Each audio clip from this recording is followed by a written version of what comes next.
Fiz uma série de stories, né, no Instagram falando do tema de hoje, e teve alguém que disse que era meio ambíguo o título, né? Normalmente eu reclamo do título, mas dessa vez não fui eu não, tá, Nick? Foi algum seguidor meio que disse que era meio ambíguo se fala demais de quantidade ou fala demais de qualidade. Coloquei essa pergunta, a maioria entendeu que fala demais de quantidade mesmo. Mas ainda assim, fica uma questão no ar.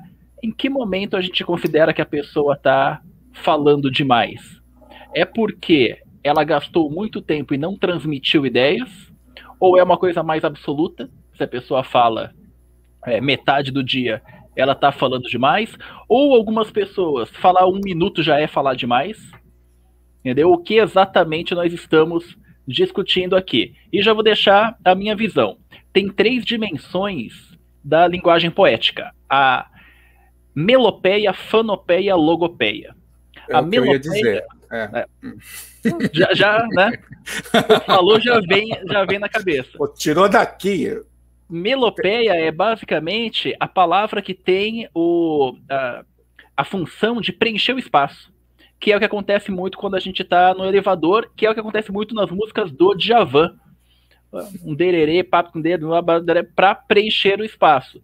Tem a fanopeia, que é você criar imagens. Ó, Dani é nossa aluna lá do MBI. E tem a logopeia, que é transmitir ideias. Então, quando a pessoa fala, ela pode estar caminhando por esses 3. Ela pode só querer preencher o espaço, ela pode querer criar imagens na mente de quem ouve, ou ela pode querer transmitir uma ideia. Minha percepção é que as pessoas que falam muito para preencher o espaço, para ouvir a própria voz, para não deixar aquele silêncio, são aquelas que a gente encara como falando demais. Quem fala muito, mas transmite ideias concretas, não é reputado como alguém que fala demais. Faltou a centopeia, né? Que é a pessoa que fala sentada. Mas e a onomatopeia. A onomatopeia. O meu só respondendo a pessoa que fez essa arguição, pode ter certeza, você pode ter certeza, se você está me ouvindo, que o Rádio Cachola é sempre o lado pior, tá? É sempre o lado crítico, é o lado... Bom critério. Porque a gente já vai vi cantar aqui, né? Exatamente. Vocês vão ver o tema da próxima semana hoje no final, também vai ser absolutamente dúbio. E o dúbio é sempre muito interessante porque ele gera reflexão, gera discussão e gera inimigos. Fala, Maurício. Pro réu. Em dúbio pro réu. Exatamente. Mas pegando o gancho do Cícero, tem uma questão que é este preencher, digamos, o espaço, por mais que tenha consistência, às vezes é um incômodo. E, no meu entendimento, tem a ver com uma certa compulsão, que tem, digamos, aspectos anteriores, que podem vir de família, de criação, de querer, sim, até ocupar espaço, porque já devem ter tido interlocução com gente que se fala assim, não tem lé com cré, não tem começo, meio e fim, mas continua falando, né? Por mais que tenha, de uma certa forma, até uma... como é que chama? Uma percepção, a gente pode até perceber como uma coisa inteligente, é uma coisa muito visceral. Isto eu considero que é o falar demais, que é, além do que, é não ouvir o outro, não imaginar que o outro está recebendo, digamos assim, a mensagem, a interlocução, mas ele precisa de pausa para se colocar, porque afinal normalmente a gente está dialogando, não está numa conferência, né?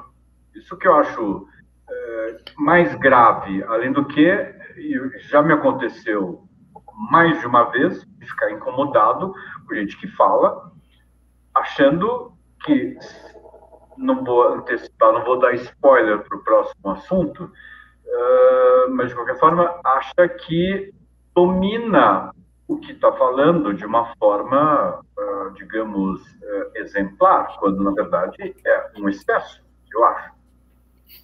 Então, vamos agora ao nosso recordista em monólogo em apneia. Vai, o Marcos Lepera. Eu gostaria de citar o grande filósofo, o grande guru indiano, Renato Russo, né?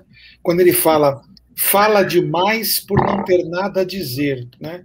E eu tenho um vício, preciso confessar, um dos inúmeros vícios que eu tenho, esse é um vício pequeno, de ouvir compulsoriamente algumas pessoas. Então, vou citar duas aqui, já são falecidas, infelizmente, mas que às vezes diariamente eu procuro vídeos deles e fico ouvindo aquela narrativa, aquela verborragia deles, que é o grande mestre Ariano Suassuna e o grande mestre Abu Janra, né? Que eu considero, dentre os muitos gênios que eu adoro ouvir, e eu bebo daquilo que eles falam, e ouço, às vezes, eles durante horas falando.